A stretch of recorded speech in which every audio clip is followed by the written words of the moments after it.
Hi, I'm Jeff Raikes, CEO of the Bill Melinda Gates Foundation. And I'm Nadya Shmavonian, President of Public-Private Ventures. And I want to thank everyone for this opportunity, and you particularly, Jeff, for flying in late last night and joining us. You missed a great day, but the good news... You had a great party last night. Well, I wasn't invited, but the good news is that we basically nailed foundation effectiveness yesterday. Okay, good. So I'm here to learn. Yeah, well, we have an hour to resolve strategy. So, and I just want to say, as a word of introduction, we're really privileged to have you here. You bring a unique vantage point to the question of strategy, and I hope that through this conversation we'll have the chance to tap both your work, obviously, at the Bill and Melinda Gates Foundation, but also your own private philanthropy that you and your wife have established before you joined the Gates Foundation, and the years that you spent at Microsoft, where you were leader of business solutions, as well as Microsoft Business. And I think there's real opportunity even in how you thought about developing some of the productivity tools that we all live through with Microsoft Office, and how you think about bringing and integrating data. And I think probably there's some metaphors for what you're doing Death by PowerPoint, now. That's me. Bring it on.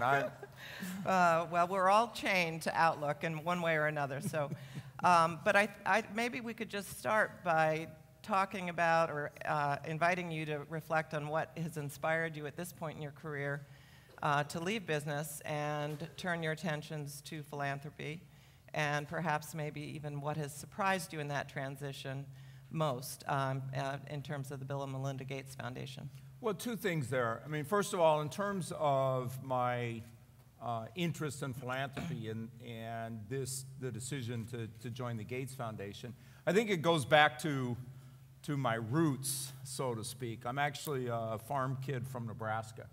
I grew up on a family farm. We still have our family farm. We've been farming in Nebraska since 1854. I wasn't there the whole time.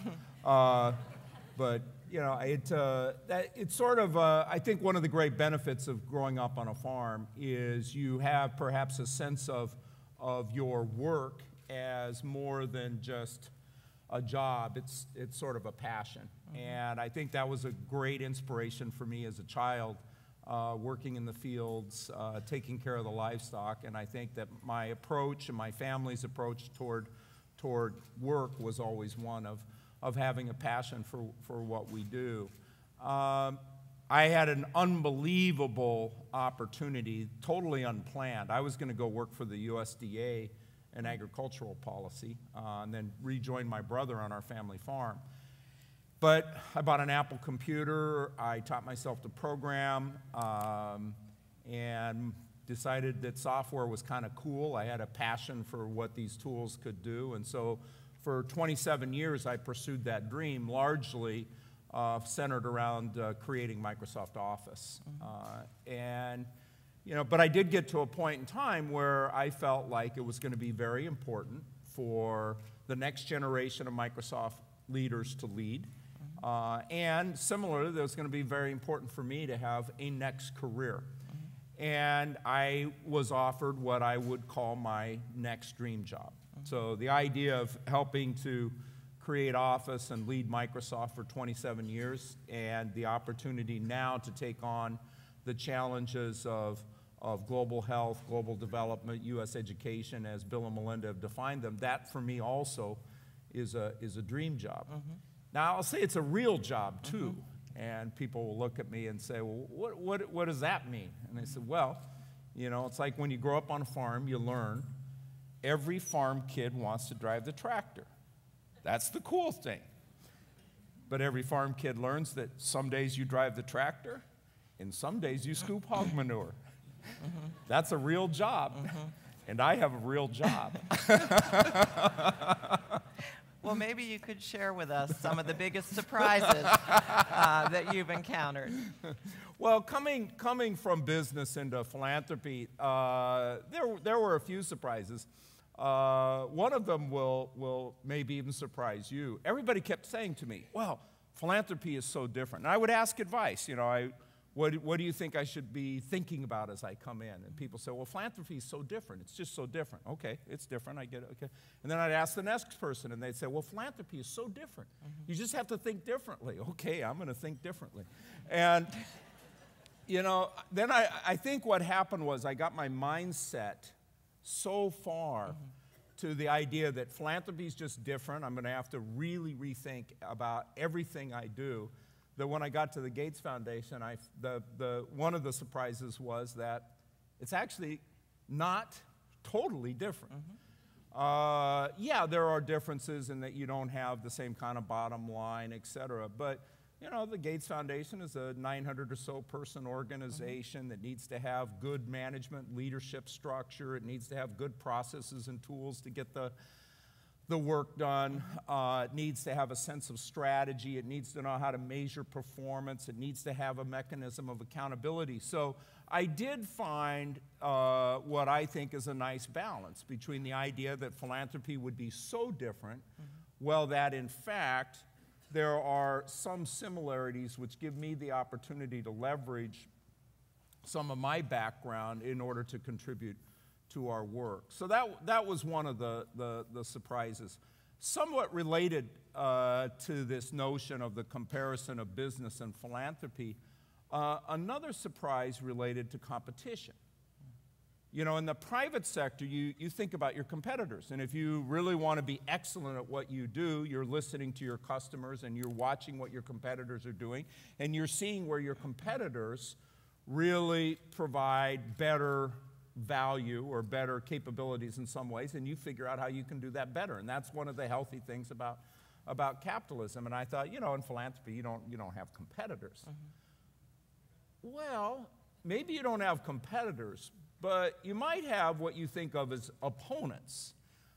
Because I found that there are people out there who will challenge or fight against the very changes that you think need to be made in order to have a long-term sustainable impact. And that may be people who have a very legitimate, different point of view about achieving a same goal, or they may think that's just not the right goal. And I think in the same way in business and capitalism that you have to really pay attention to competitors, I think it's extremely important in philanthropy that we listen closely to those that you might describe as opponents who have that differing point of view. So that was a second aha moment for me as I was coming into the foundation.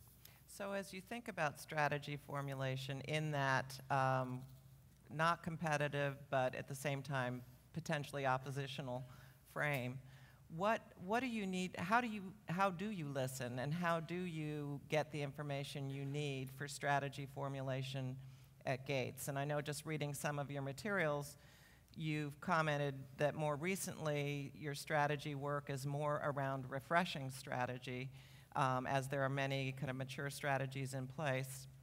Can you talk a little bit about where you go for the feedback and the information you need to either refresh those strategies or how new strategies can come into the pipeline? Yeah, inside Gates, the refreshing strategies and developing new strategies are very similar in terms of the approach that we take. And I want to first say that strategy and development strategy isn't all about competitive strategy, even in business. I largely would describe for our employees that the key thing about strategy is to really have clarity of a goal or an aspiration, understand the different alternative paths to get there, and figure out the optimal path given constrained resource allocation.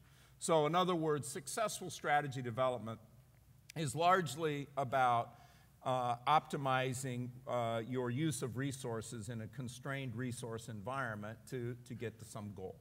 And so that's really the key thing I try and impress upon our employees about strategy. And if you do that and do that well, in other words, if you have that kind of discipline, you're much more likely to get to the goals or the aspirations that you want.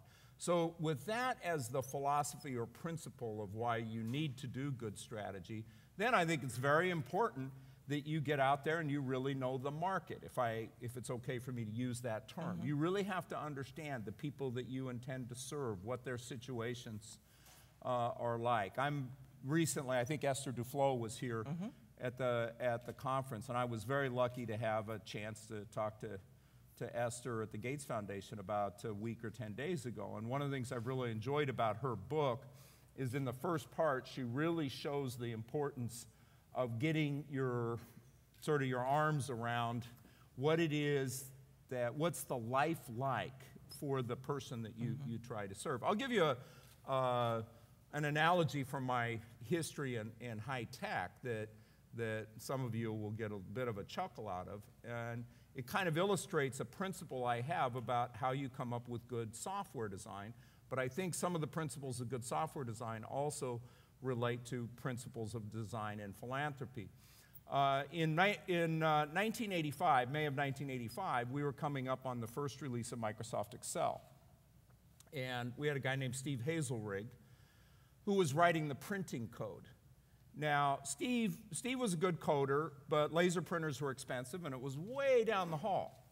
And so Steve really didn't want to keep walking down the hall.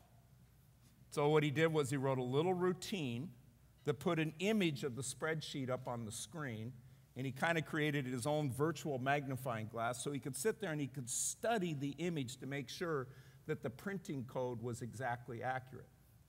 The software designer in Microsoft, they're called program managers. The program manager, Jay Blumenthal, came by and he said, "Wow, that would be a great feature." That's how Print Preview made it into Microsoft Office applications.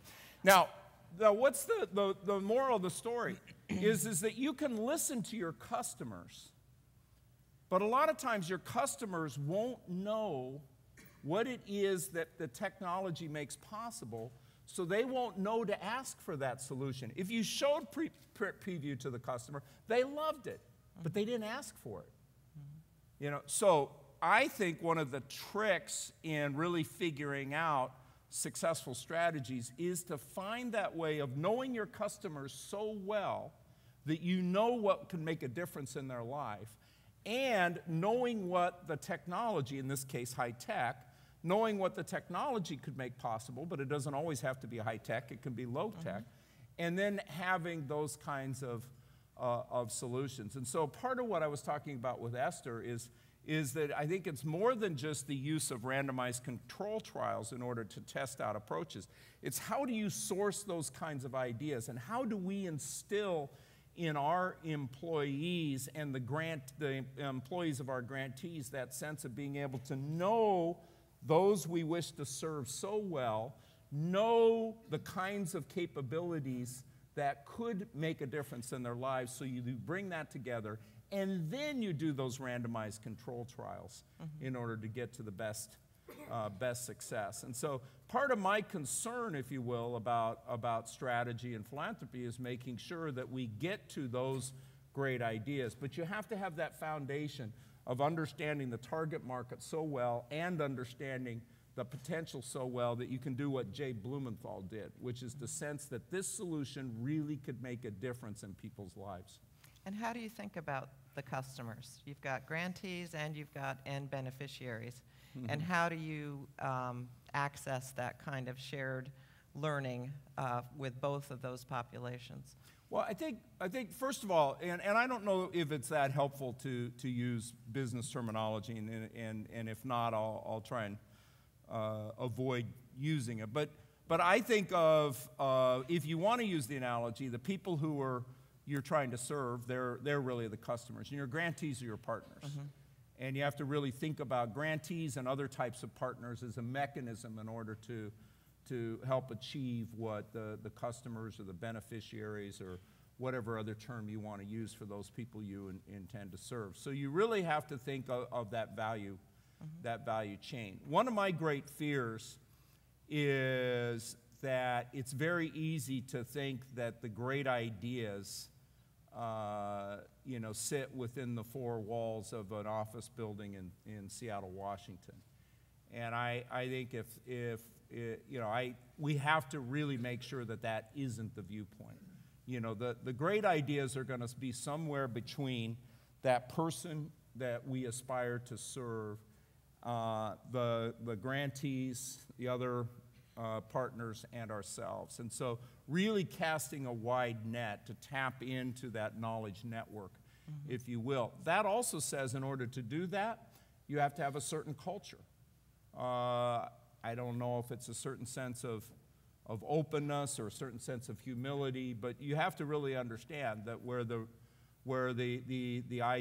ideas could pop out anywhere there. And you really, I like to use, with our employees, I like to use the term partner ecosystem, because it's much more, that I think suggests much more of an equal partnership in what we're trying to do, as opposed to sort of the classic value chain terms that people would use. Well, we did have a brilliant presentation by Esther yesterday, and she, I think she presented well the continuum between measuring outputs, but that in certain select instances you can bring scientific method to evaluation. Can you talk a little bit about formal evaluation? We haven't really touched on that other than her presentation too much. And I know you've talked a lot about feedback loops, but if we just stay on the issue of formal evaluation and how you work with your partners, one of the questions is, how much is it the great ideas? How much is it the implementation of those ideas as they hit the ground? And how do you engage? Can you give some examples of where the Gates Foundation has engaged your partners, the grantees, in shaping what is it you seek to measure, and what information do you need to gather in order to move forward with some confidence, or again, refine your strategy based on that learning? Well, growing up in the information technology industry, you can easily fall in love with information and just want more and more and more information. But if you're going to be successful, you quickly learn that it's not the volume of information, it is the quality of information. It's getting the right information at the right time for the right purpose. And shortly after I joined the foundation, I sat in on a meeting with Bill and Melinda and Faye Twersky and Alex Friedman to discuss what we were doing in our impact planning and improvement group. And I could see in Bill's comments his somewhat of a concern that we were going to go data crazy in our work, or at least he had that concern. And so in that meeting, the phrase actionable measurement was coined. It was the idea that we absolutely need to measure, but we have to measure those things that will cause us to make some decision or take some action. And so that's the essence of actionable measurement. So just by naming the concept in that way, we're trying to instill the principle that we think is important. The second principle that I'd suggest to you is what I'll describe as continuous improvement. See, when you go back to comparing business and philanthropy, one of the things that I mentioned about the difference is that you don't have that sort of constant bottom line. I mean, I'm on the board of directors of Costco, one of my favorite companies. And Costco, you know, those guys are looking at the daily sales results and adjusting and, you know, so on and so forth. That's the beauty of the market system, is that you're getting that feedback. One of the challenges in philanthropy is you don't have those same kind of feedback loops. And what do you lose when you don't have those feedback loops is you lose that sense of getting that information to take action for continuous improvement. So that's the second thing that I'd say is very important when it comes to actionable measurement, is you want to instill, you want to put in the kind of feedback loops that lead you to continuous improvement. We do that even in our strategy process. So earlier you were mentioning about strategy refreshes that we do, which is really our sort of longer term strategy development. But one thing we know, and this is a term that Alex shared with us from his experience supporting some military personnel, is that no battle plan survives first contact with the enemy. Well, that's true in business too. You know, we had brilliant strategies that we developed, and we got out in the marketplace, and we learned, that actually didn't turn out the way that we need to. So we try and have a very disciplined process of developing or refreshing a strategy that we intend to have last 3 to 5 years. And then on an annual basis, we sit down with the co-chairs, myself, each strategy team meets with the 3 of us to go through the execution against those strategies. We call those strategy reviews to see what's working, what's not. And the primary thing that we try and emphasize in those sessions is, what did we learn? What adjustments are we going to make? What new investments then are going to be required in order to support that? I'm really trying to instill a discipline in that process to make sure that our program officers are always willing to talk about not just their 5 best grants, but also the 5 grants that aren't performing the way they need to, because that's where we're going to learn a lot. And so getting in those feedback loops in place and instilling that notion that you always have to be learning in order to be able to continuously improve, that I think is fundamental to countering that challenge that we don't have the same kind of feedback that you get in a market system. How do you see, and can you give any instances where that leadership role has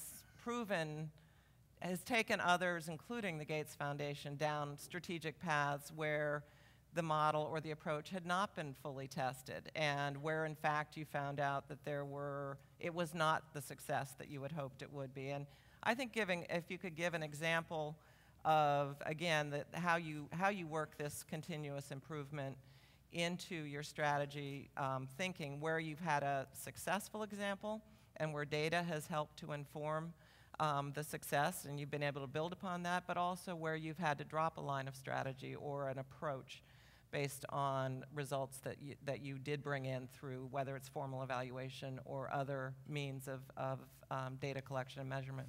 No, that's a great question. And of course, there's always, there's always different types of input that will come in. It could be contextual input. It could be environmental input that you don't control. It could be things that you do control.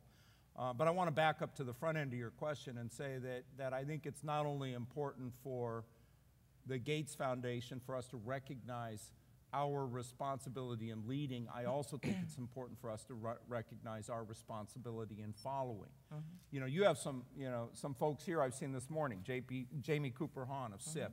I think what Jamie does in terms of a disciplined process to develop strategies and have a certain set of metrics that they're doing, I want to learn from them. Or Paul Brest and what he does at the Hewlett Foundation. And so I do want to make sure that that I emphasize the importance of us learning from others in all of this as well. Generally speaking, I would say I think our sector is just at the beginning of what I hope will be an accelerated wave to learn how to improve the way in which we measure the impact of our work and use those feedback loops for continuous improvement. And that's why we're very committed to the Center for Effective Philanthropy. Phil, congratulations on your 10th anniversary. I had the pleasure of meeting Phil and not only understanding what they do for grantee and partner perception, but also other things. I think there's a lot of tools out there that we can learn from at the Gates Foundation. Now let's go to the second part of your question, which is some of the things that we've learned and how I think we respond. First of all, I want to say that I don't believe that you don't enter into the market, so to speak, until everything is fully tested. That probably will shock some people, but I've learned that the way to really develop successful solutions over time is to strike that balance of where you have a good sense of what's going to work, and then you get out there and you test it, and then you learn, and then you iterate. And so I'm much more of a believer in iteration. I saw in the high-tech industry, I saw some of our competitors, try and have these monstrous, initiatives. People won't remember IBM SAA, but it was an example of this classic thing of trying to come up with this overly ambitious long-term thing where just you couldn't get it out into the marketplace to figure out whether it was going to work or not. And ultimately it was a big failure. And so I am a believer, much like the modern concepts of software development, that it's important to use the actual development methodology is called Agile. And that represents that notion of getting out there and testing. It's part of my philosophy, and this is one of the statements I like to emphasize to our employees. While our grants may not fully succeed as we envisioned, we only fail if we don't learn. That is the essence of what we are trying to do in philanthropy. If our grants don't fully succeed, we only fail if we don't learn. And so the key thing I'm trying to emphasize is success is learning. So people like to talk about small school structure and, the pundits, because the press will want to latch on to something. They'll say, oh, there was something that failed, that didn't succeed. Well, actually, our small school structure work succeeded in many cases and didn't succeed well in others. And what it taught us is that the key differentiating factor between where it did and where it didn't succeed was the environment for effective teaching. So what's the second phase of our work in education? It's focusing in on how do you define and measure effective teaching. So in my view, that was a success in terms of helping us learn for the next phase of our work. And am I glad we got out into the systems and learned what was working and where we can improve? Absolutely. And do I feel bad about the money that was spent on that? I don't know. It was before I started. But I think, I don't think I shouldn't feel bad. I don't think we should feel bad about it, in part because I think what we're doing is we're learning and working that knowledge into the next wave. Do I wish that we're always perfect? Sure. But one thing that Bill taught me early on in my career at Microsoft is that if we never make any mistakes, we're making the biggest mistake of all. Because he knew that meant we weren't pushing hard enough on the boundaries, and that at some point in time we were going to get crushed by the momentum of the competitive environment in high tech. This may not be exactly the same, but I still think there's a lot of that principle that holds. If we're not making any mistakes, or as Warren Buffett would say, is if we're not swinging for the fences, then the Gates Foundation is not taking on the biggest problems. One time Warren stood up in front of our employees in an annual meeting and said that, if we were succeeding 100% of the time, we were really failing. In fact, we probably should only be succeeding 50 or 70% of the time. And I caught Warren in the green room in the back afterwards and said, Warren, well, now how am I supposed to manage this organization that you've told them that a key part of their success will be that they fail? So, that's an interesting management leadership problem to think about. But that's part of the challenge and, frankly, the fun of this job is how I help people do that.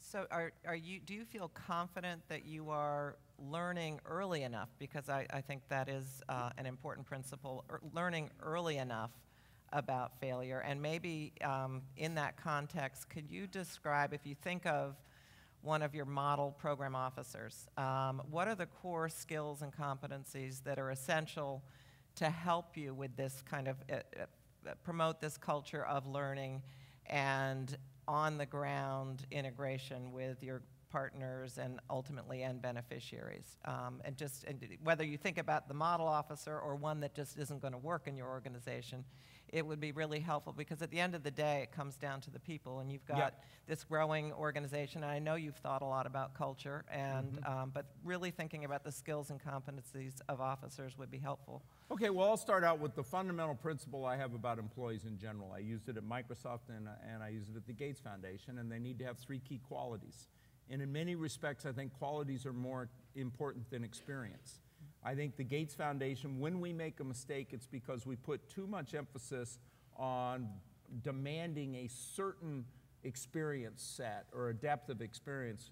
And, you know, I had the benefit of growing up in an environment where none of us really knew anything about what we were doing. That's the way personal computer industry was in the early days. And so we learned that you can bet on a lot of smart people, high energy people, high horsepower, who get things done. You know, those are the three key qualities I look for. High energy means they're passionate about what they do. High horsepower, it means they're smart, they learn, and not so much book smart, street smart. You know, I wanted street smart people because we were growing. I had to, you know, in the 80s, in addition to running product marketing, I led the MBA recruiting. And every year I would sit there and think about the fact that I was hiring these MBAs who were going to have to grow. If they were going to be leaders in our organization, they were going to have to grow faster than our organization's growth, and we were mostly doubling each year at that point in time. So that's a very daunting challenge. And so putting an emphasis on hiring people who have that growth capacity is very important. I learned that you could hire some really smart people who were very passionate who didn't get anything done. So after 2 years of MBA recruiting, I said, I got to really find people who get things done. So those are the three fundamental qualities that I think you want in employees, and it's what I always look for. Now with program officers, let me build on that and say I think it's extremely important that you have employees who are great listeners. You have to have employees who are really willing to be out there, and they have to have an intense intellectual curiosity. They need to want to ask questions and learn and keep refining their thinking. And so that sort of attitude of listening, I think, is very important. Obviously, that's going to be even more effective if there's a tone of humility. If you come into a situation where you understand, yes, I may be from the Gates Foundation, yes, people may have a perception of what that means, but what I'm really about is not those perceptions. I'm about being a partner in this dialogue in a way that I will listen and learn from the people around me. And if you go back to my metaphor earlier of the partner ecosystem, you can see how that kind of cultural tone is much more likely to succeed in learning from those around you and building the very best solutions. Generally speaking, this is a bit of a tangent, I apologize, Nadya, but generally speaking, I have not been impressed with the level of collaboration that I see in philanthropy. And maybe it's because I have a different, you know, come from a different background or different point of view. And I'll start by criticizing the Gates Foundation. When I was looking at our strategies, those strategy refreshes, those strategy development, we'd list all of our resources. We'd list our action plan. But what I want is I want to understand the theory of change broadly. I want to understand our action plan, and I want to understand what we think our partners are doing in connection with us and what resources are they applying. In 2008, that was like, whoa, new thinking. You know, but that you have to come at these things with the spirit of understanding that success is not going to be just what you do. It's going to be that partner ecosystem, your grantees, other donor partners that are going to be a part of success. And so that's a fundamental principle I have about the work that we do. And similarly, I would say in a lot of cases when we take on a particular initiative, maybe it has to do with education reform or reshaping education, I think we can do a better job of really understanding what are other philanthropic partners trying to do, what is their focus, how could we complement each other. The level of information sharing, the level of collaboration is much less than intensely competitive high tech. I mean, it was more likely that I could get up on the stage, I mean, it almost felt like it was more likely that I could get up on the stage with Lotus Development Corporation and WordPerfect and Oracle, intense competitors, to come together around a certain initiative in computing versus, you know, in philanthropy where we kind of, to me, oftentimes feel like we're off in separate directions where if we collaborated more, we'd be more successful. And I think the Gates Foundation has to take a responsibility to facilitate that. I think because we do have that perception of being the boy in the canoe, you know, it's going to be incumbent upon us to take that step forward. So it's great to hear you use the word passion. I think for all of us who were here last night, it was wonderful to see Michael J. Fox and just his personification of bringing passion to philanthropy. One of the management challenges, of course, is, at least it's my experience in philanthropy, is on the one hand, you don't want to eviscerate the passion in the search for systematic approaches to strategy and measurement. On the other hand, you need to check against that. And I'm interested in how you use, I mean, you have the central impact planning and improvement division. How does that balance, I mean, or how do you look at the sort of bringing to bear of measurement separate and apart from what the program officers control and manage? And, you know, what's that, how have you struck that balance at Gates? Yeah, one of the things that I've learned over the years is that organization structures are quite dynamic. I mean, keep in mind, I started at Microsoft when we had 100 employees. I left when we had 91,000. In my last job, I was overseeing 17,000 people in the business division. And so I've gone through lots and lots of organizations, restructuring, and organizations are very dynamic.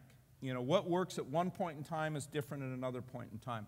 When I came into the Gates Foundation in 2008, we had this impact planning and improvement group, great people, Jody, Faye, others, and there was just not a great connection between that group and our program areas. And part of that is just being new. You know, it's like, who are these IPI people who are supposed to kind of like be auditing our work? Does that mean they look over our shoulders and write secret memos to the CEO and so on and so forth? And so, you know, we definitely had one of those situations where I think the early investment was good, but now we needed to move to a new level. And so I helped the team initiate a structural change where we moved a lot of the responsibility for measurement, learning, and evaluation into our program areas, because I wanted the presidents of our 3 divisions to take direct responsibility for the measurement, learning, and evaluation that they needed to do on each of their strategies.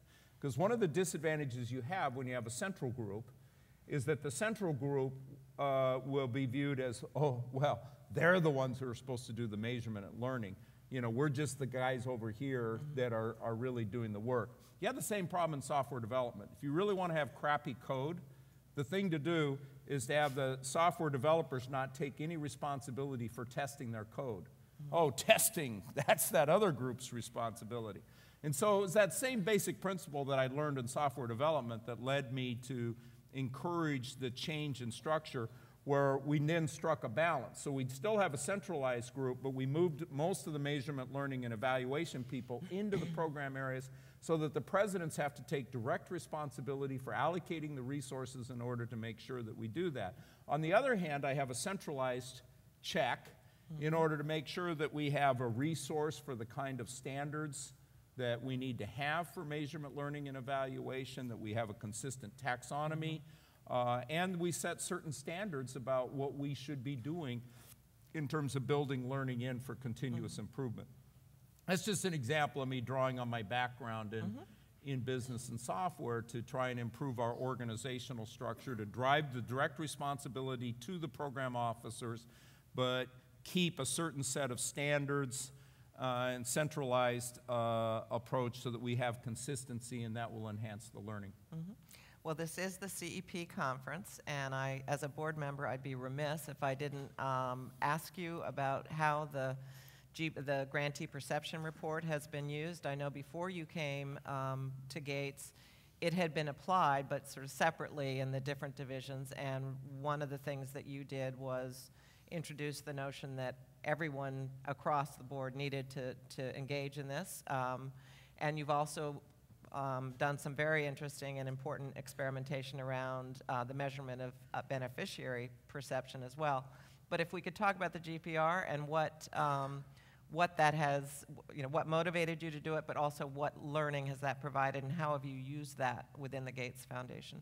Well, I think it's somewhat natural for a new CEO to come in and want to get a feel for where things are at. And so, you know, I had my first sort of 90-day plan where I went around and met with all of the groups and had lots of one-on-ones with the leadership team. And then I had the following 6 months or so where, you know, I did lots of small group meetings throughout the organization. I did a lot of meetings with grantees.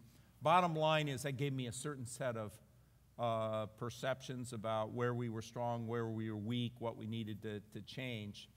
And to be very honest with you, these tools like a big employee survey or grantee perception report, I to some extent look at as more a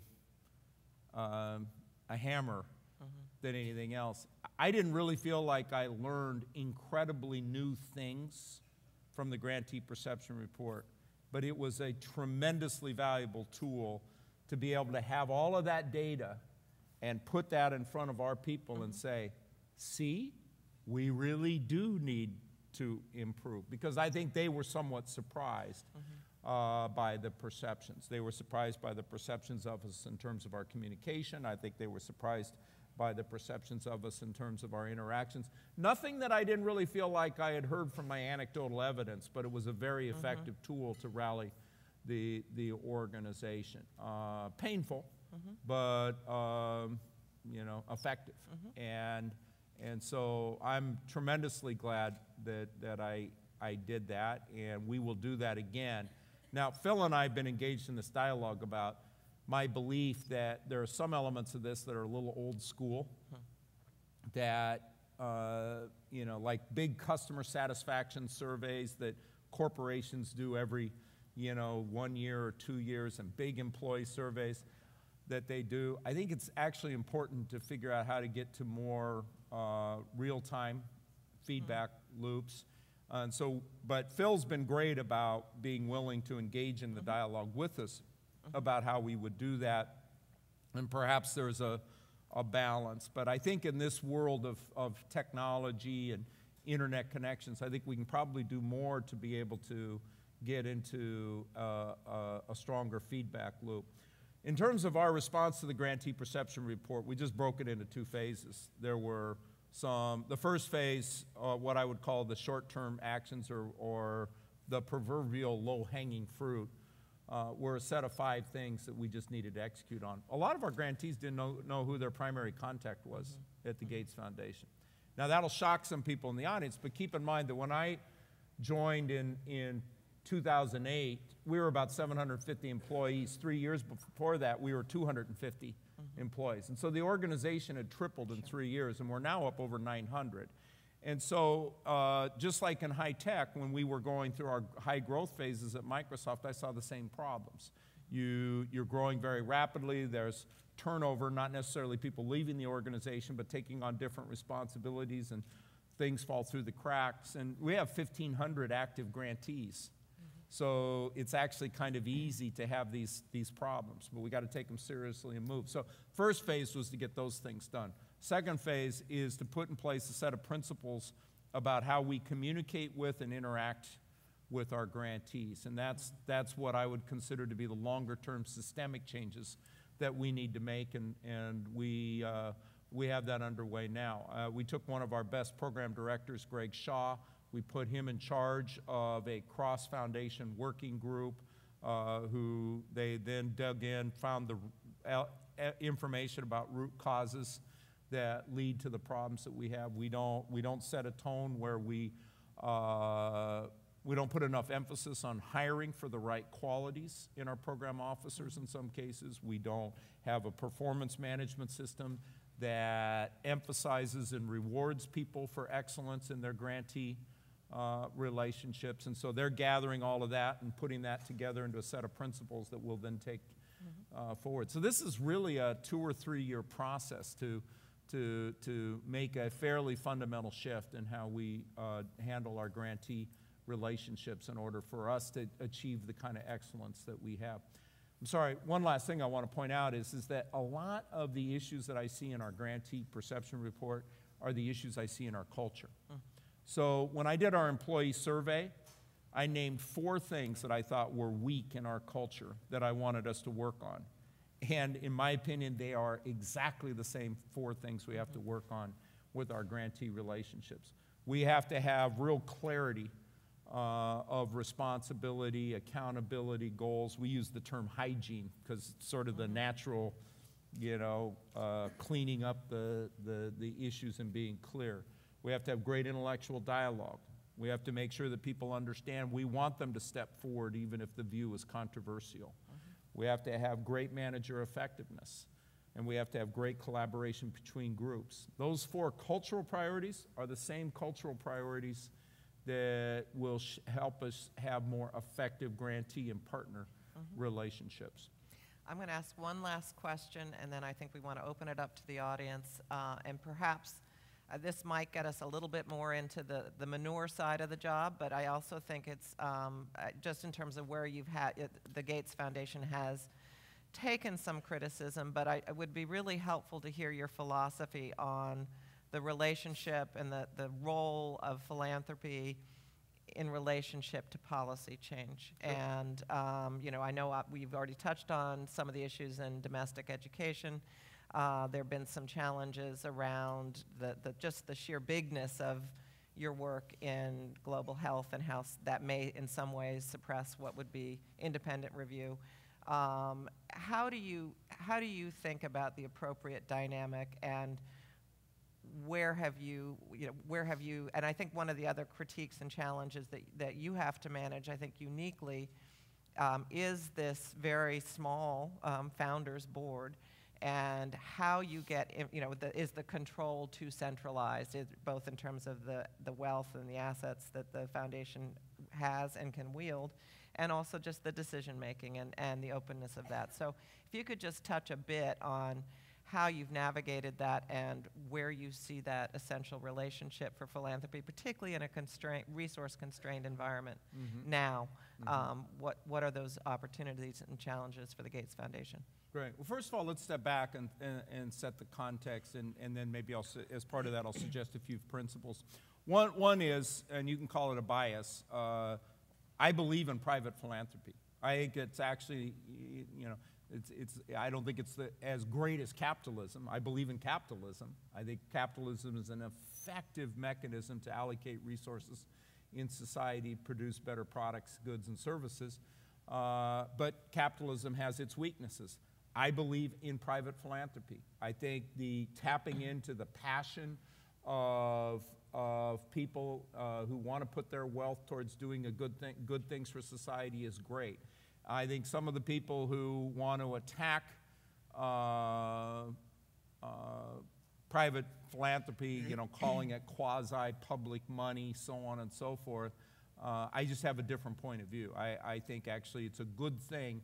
In the same way that capitalism is an effective way to produce goods and services for society, I think private philanthropy is a good way to produce good social benefit. Can it be improved? Absolutely.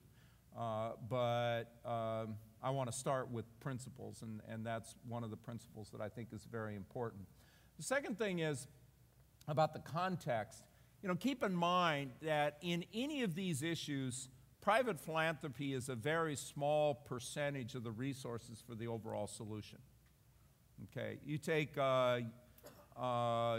education, what, $600 billion, and so it's a very what we or other philanthropists will do is very small. So what you have to do is you have to think about what our role is. So let me suggest a role for private philanthropy. I think I've extolled my view of the virtues of capitalism, but I've also pointed out that in pursuit of profit, there are times where the market fails. There's either not an opportunity to drive the resources. And so it's great to be taking risk, but it's generally in pursuit of profit. If there's not a profit, then there's no appetite for risk. Public sector, a little different. Public sector produces goods and services to help raise the level of society, but they do that with your tax dollars. Generally, taxpayers don't love you taking a lot of risk with their tax dollars. That, to me, suggests in a three-legged stool, the real opportunity for private philanthropy.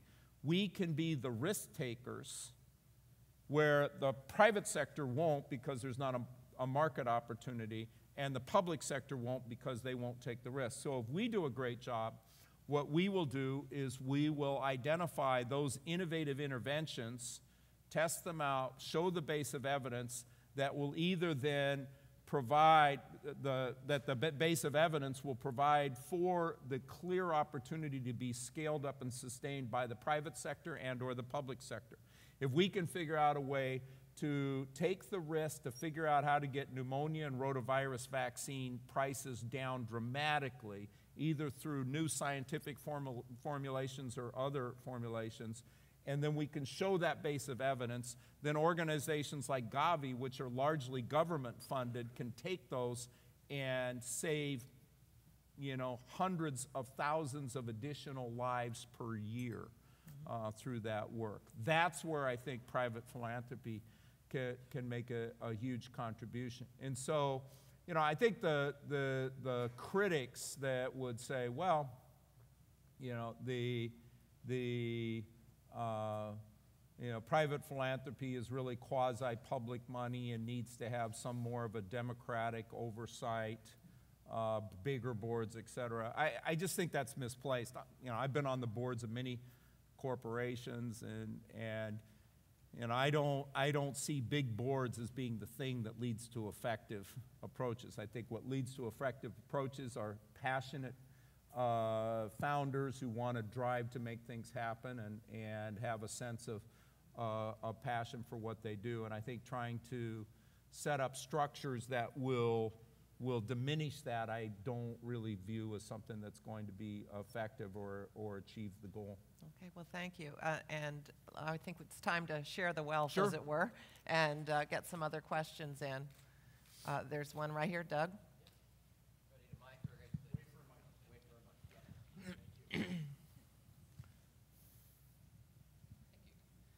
Good morning. Thank you.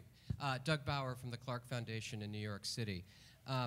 Jeff, it's obviously well known that you have a lot of intellectual firepower at the board level. You obviously have a lot of it at the staff level. I'm kind of curious as CEO how you manage information. Are you suggesting that's where we're short? No, not at all. But I'm curious, you're kind of the guy in the middle, and I'm kind of curious how you manage up and down around ideas, strategy. Are you a synthesizer, a facilitator? How do you manage all of that? Yeah, a combination. I mean, I have a huge advantage that I've worked with Bill now for 30 years. I've known Melinda and in one form or another worked with Melinda for, about 20 years. And so we kind of know each other. And so we have a certain trust that I think really aids me in my job. And my predecessor, Patty Stonecipher, had a similar relationship. And so I think it's very common for founders to want to bet on people that they know how they operate and they trust. And so with that as a foundation, what I try and do is live by the principle that Warren Buffett said when I was being hired. He said, Jeff, the most important thing you can do is to ensure that you get the best out of Bill and Melinda and the best out of the organization. And that's that very linchpin point that you're making. What I do in order to do that is I have a set of processes and really time allocation that I use in order to ensure that. For example, when on those strategy refreshes that we talked about, we put that process in place with 3 phases.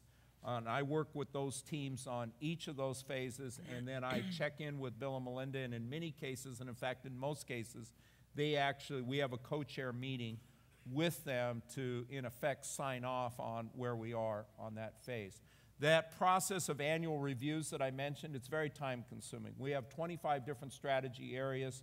Almost all of those will be reviewed with Bill and Melinda, so you're talking about on the order of 90 hours or more just in the meetings, let alone the pre-meeting with me, which doubles that time, let alone the prep that goes into it, which probably doubles that time. So you're talking about almost a quarter of my year is just devoted to that activity of making sure that we check in. But see, you got to pick where your levers are. And in my view is making sure that Bill and Melinda get their input in and help us shape and define the strategies. And then each year are checkpointing with this on our execution against the strategies. That is by far, in my view, the highest leverage relative to the strategy work.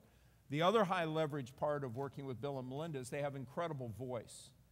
You know, the ability, and this is something that Nadya was probably getting at, that I maybe need to come back to if she wants, but their voice really helps put shine a spotlight on the issues of the poor. You know, when Bill says in his annual letter, and it's absolutely factually correct, for every $2,000 that we cut out of the foreign assistance budget that would go to vaccines, a child will die. Just think about that for a second. Every $2,000 cut from Gavi funding out of State Department, a child will die. So when Bill makes that point, and he has a way of saying it in a very strong way, people listen. And that's incredibly valuable. So I think of my leverage points with them as the strategy development, refresh, and review process, and how we use their voice. Underlying that is a certain amount of learning that we do. And the great thing about them is they represent those values I was saying earlier about curiosity, intellectual curiosity. And so they are voracious readers, and we'll have a number of sessions where they're really just learning sessions.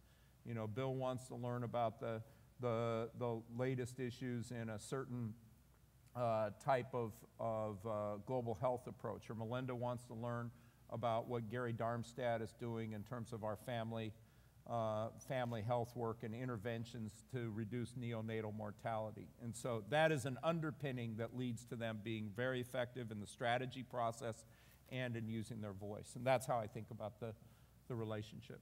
Mm-hmm. Other questions? I think those wherever of you the microphone is. Yeah, I'm wherever not the sure microphone. Okay, here comes microphones. Hi, I'm Beth Brown from the Marin Community Foundation. First of all, thanks so much for being here in the canoe with us. You were just touching on this, but I was wondering if you could go into it a little deeper about the strategy refresh process. I think in the field of philanthropy, we've grown accustomed to doing strategic planning and a 5-year plan and sticking with the plan. But how and when do you do this refresh and kind of balance the tension between holding to your theory of change and letting an experiment play out and then doing, you know, I don't know if it's real time or annual or mid-course corrections, if you could talk a little bit more about that. Yeah, and to some extent, these are gray areas too. Just, Jody, do we actually publish our strategy refresh, The life cycle review piece? guideline, that stuff? Okay, great. So in Jody Nelson, who runs our Impact Planning and Improvement Group, who I work with on this, is saying that some of this is material that's available on our website so you can see. And I welcome your feedback on it. I mean, I'm always trying to learn on how to make these processes better. Generally speaking, my rule of thumb, and I want to just say it's a rule of thumb, is that the strategy, if the strategy development or refresh, we use the term refresh to say, well, it's not a new area for us, but it's a pretty significant redo of the strategy. I would expect those to last 3 to 5 years. Okay, but it's very possible that something comes up that would cause us to decide that we want to do a refresh sooner, and then we'll do that. And so I have one area right now where I think it was probably 18 months ago or so that we thought we really had the strategy nailed, but then we learned some things that are going to cause us to do a refresh this year. So that's the approach. A rule of thumb of 3 to 5 years with annual checkpoints. But if we feel like we need to review and refresh the strategy sooner because of things that we've learned, we will. I think if it gets much longer than 3 to 5 years, I think you're running some risk. By the way, this is a separate note. One of the things that Bill and Melinda and I are talking about, and I welcome hearing from others on your thoughts, is that if you have too much tenure, too much continuity with your program leadership, you may actually be undermining your strategy by not getting fresh thinking. And so I'm trying to figure out how to strike that that balance That's as a well. How do I perennial challenge. inject fresh thinking along the way? And maybe I need to figure out how to tune the strategy refresh process to do that. Lots of hands I see. Where's the mic? Over here. Hello, yeah. Yeah. Brad Smith with the Foundation Center. Hi, Jeff. You mentioned you had, in the answer to one of the questions, that you have 25 strategies, but you also said that philanthropy has relatively little money to solve the problems in relation to other sectors. Why have 25 strategies instead of 3 strategies or 5 strategies? Yeah, it's a great question. And what we're always looking for is where we feel that we can have impact. And where we're going to have the greatest impact, I think, is where we can figure out how to invest our dollars along our core competency with our type of human capacity in order to achieve a goal. So, like, let's take, for example, neglected infectious diseases. These include things like schistosomiasis. Boy, we could get into some interesting topics here around breakfast time about worms, and maybe I won't go there. I think tripling the amount of money that we put in neglected infectious diseases would have a lower return than us taking those dollars and putting them into malaria and putting them into HIV. You see what I'm saying? So what we try and do is we try and figure out, given the type of work that we do, what would be the right amount of work for us to do. I would say it's there are some areas where I might wonder if what we should do is reduce our role and put more money behind another partner. We have a great relationship, by the way, with the Bloomberg Foundation on tobacco control, and I'm very glad that we have that partnership. We work with Hewlett on international education, because international education really isn't in the sweet spot of what we do. So in some cases, we do that. We have those kind of partnerships. But I'm very comfortable that what we're doing is going through and looking at what's going to be the highest return on our investment. And I actually think that we've hit the ball pretty much down the middle of the fairway in picking the areas that we're in. But it is something that we have to continuously review. Warren Buffett is always pushing us on this. He always feels like, hey, which of the 2 strategies you should cut this year? Because that's because his sense that we don't have those market signals. And so he always wants to make sure. And I think that is a good push. There's right over here. Hi, my name is Lowell Weiss, and I'm with Cascade Philanthropy Advisors. I love your notion of actionable measurement and providing those kinds of continuous feedback loops, and that's been a recurring theme in this conference. I think one real challenge for our field is that many of our grantees and partners in that partner ecosystem that you allude to don't have the benefit of the kind of systems that would provide those continuous feedback loops. So I would love to get your thoughts on what kind of responsibilities we have as funders to help grantees and partners develop those kinds of systems in an era of real scarcity. It's a difficult thing to do. It's something that is often seen as sort of part of that sort of forbidden infrastructure and often doesn't fit into the formulas that we have for overhead. It's something that often goes beyond it because it does involve not just systems but really significant culture change. Mm-hmm. Yeah, I don't know that I have a great answer to that other than to say we need to keep pushing, but we also have to show patience. When we, in many cases, in order for us to take on our biggest strategy work, we help to create what you might call intermediary organizations. We help to create an organization called AGRA, the Alliance for a Green Revolution in Africa. We helped to create, I think about 10 years ago, Gavi, the Global Alliance for Vaccine Initiatives. And in those situations, I think what we're trying to do is we're trying to help bootstrap a large partner that we can really invest in their organization capacity to carry on great work. And in that situation, I think it's probably a little easier for us to work with them to put in place the kind of feedback loops for for actionable measurement. But I also think you have to be careful not to have one size fits all when it comes to this, because in a sense you'll end up pushing people to solutions that are too heavyweight given the nature of what they do. We have a number of grantees where we basically believe in what they're doing, and we'll give them the dollars and look forward to that annual report. And that's okay too. I've encouraged our teams to have a sense of clarity of engagement models. I think that will help improve our grantee perception and our grantee relationships. And we've narrowed that down to 6 different types of engagement models, ranging from funding, thank you, enjoy, make the most of it, to deep project engagement with field personnel on the ground. And I want to make sure that each of our strategy areas are very clear about what the engagement model is for the various grants in their portfolio. And I think that the measurement will vary then depending upon where you are. So one size doesn't fit all. I think one last question. There we go. Hi, Jeff. Kathy Merchant from the Greater Cincinnati Foundation and the CEP board.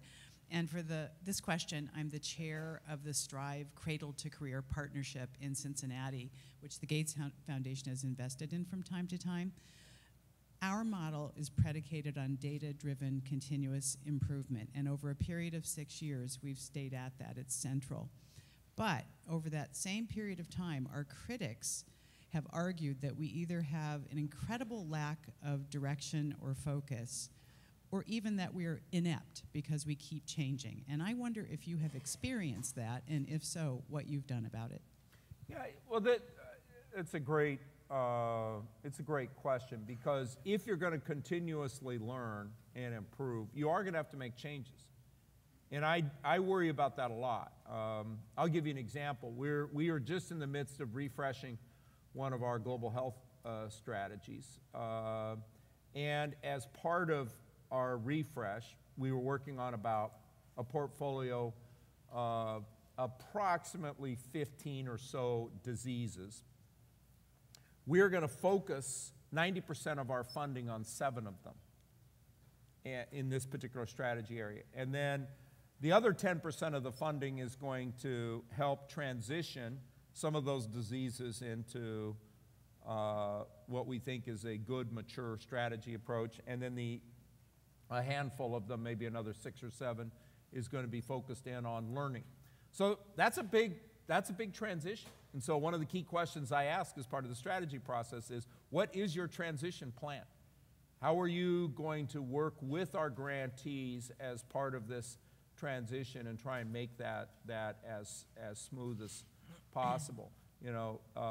Given the nature of philanthropy, we're going to have a lot of grantees who always want a lot of funding from us. I mean, it's a great opportunity to disappoint a lot of people.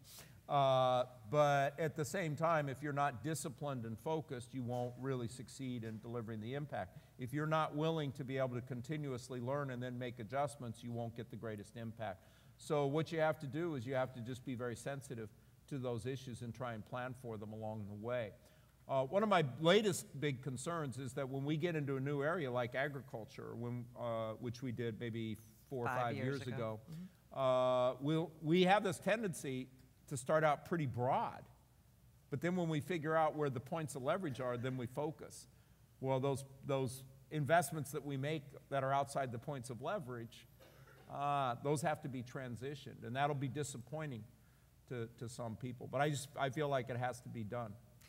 Maybe that's the hog manure part of the job. Maybe just one last comment, question, and you've been very generous with your time. I think one of whether the Bill and Melinda Gates Foundation wants to or not, and I remember having this conversation with Patty many years ago, people turn to the Gates Foundation and look at the power, the fabulous commitment and passion of the founders, and of course the assets that you have to wield. What would you say to your partners and colleagues in the audience, and I think also more broadly to the grantee community, about how you are positioning to help your partners and grantees navigate the essential power dynamic that exists? And how do you welcome people telling truth to power? Because it would seem that's going to be a very important part of your continuous improvement. And I think that at some level is part of my question, even just around the board. And you know, people are intimidated, and I remember that back from Rockefeller when we were in agriculture, and then when you all came in, suddenly, you know, it went to the West Coast, which is great, and there was a new fabulous partner, but I've seen people intimidated, and how do you welcome and access truth? Well, I think it's extremely important to be clear that that's the dialogue that you want, and then act consistently with that principle. I always find it important to say, what is it that we could have done differently or done better? Because people are very highly tuned to want to say what they think I want to hear. And, you know, so if I say, well, how'd I do? Well, they're going to tell me the nice stuff. If I say, what is it that we have to do differently, or what is it that we could do differently, it represents that spirit that we want to engage in a dialogue of how to make the work even better. Now, I know that's going to seem overly tried and simple, but just think of that as a general principle that you have to drive down through the organization, is that desire to always learn. I think it's extremely important that we pay attention to those people who criticize our strategy and really reflect on what they're saying. I mean, if you're in business, listening to what competitors say really helps you to improve your products and services. Take our education work. I read Diane Ravitch's book cover to cover. I don't agree with everything she says, but I think she's got some insights there that are worth reflecting on. You know, there are folks that criticize our investments in agriculture. GMOs are a hot topic, and while I have a different point of view, generally speaking, I want to know what they're concerned about. I want to know what their issues are. Issues of safety, which are often raised, that is important. Issues of farmer choice, that is important. So I think it's very important to take the initiative to listen. I will say that growing up at Microsoft probably helped to really sensitize me to the importance of this. In the early 90s, we thought of ourselves as just, you know, the small startup software company in the Northwest that was really just focused in on trying to build the best products, best software products for our customers, and compete aggressively in the marketplace in order to do that. I think the thing that we missed is that while that's how we thought of ourselves, that's not how the rest of the industry thought of ourselves. And I think we lacked a certain set of humility, a certain sense of respect for how we were being positioned and viewed, that would, if we were more attuned to that, it would have helped us through some of the challenges we faced. That will always be with me. I was there, I was a part of that. That was an emotional impact to me because we felt we were doing the best thing for the customers, and we had to encounter those people who didn't see it that way. And you know, my way of dealing with that emotional impact was to be respectful of it and learn from it. And I think the same holds true with the Gates Foundation. We will get a lot of criticism for the things that we choose to bet on. Should that stop us from doing what we're doing? In most cases, it shouldn't stop us, because we're focusing in on something that's important and we want to pursue big goals. But it may well mean that we need to tune our direction or improve it. And so I want to get the best of both worlds. I want to get the best of our aspiration to try and help the world deliver big change in conjunction with our partners, and I want to make sure that we have that sense of humility and listening that's necessary in order to make sure that our work is the best it can be. And so striking that balance is an important part of my role as the CEO. Well, that's great, and I think we're all very grateful that you've brought your original passion for livestock and integrative business tools to now philanthropy. And it has been a true delight to speak to you. Thank you. I so appreciate it. thank you for your time. Right. Thank you. Thanks, everyone.